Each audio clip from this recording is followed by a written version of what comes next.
Hello everyone, this is my very first tutorial, and in today's session, I am going to demonstrate to you all the process of obtaining the knife glitch in the fantastic game realm of Cooking Clash. So, let's dive right in.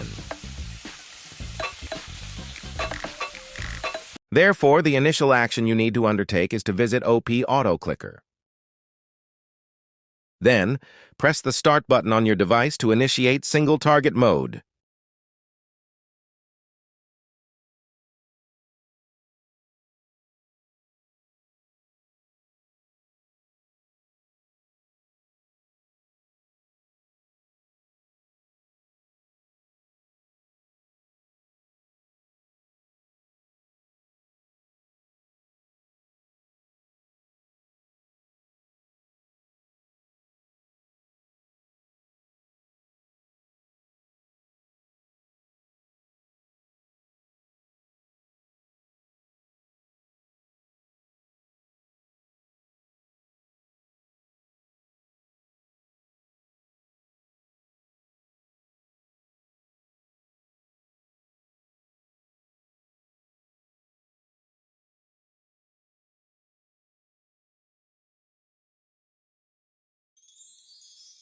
Following that, head over to Cooking Clash and click on the Sandbox mode option.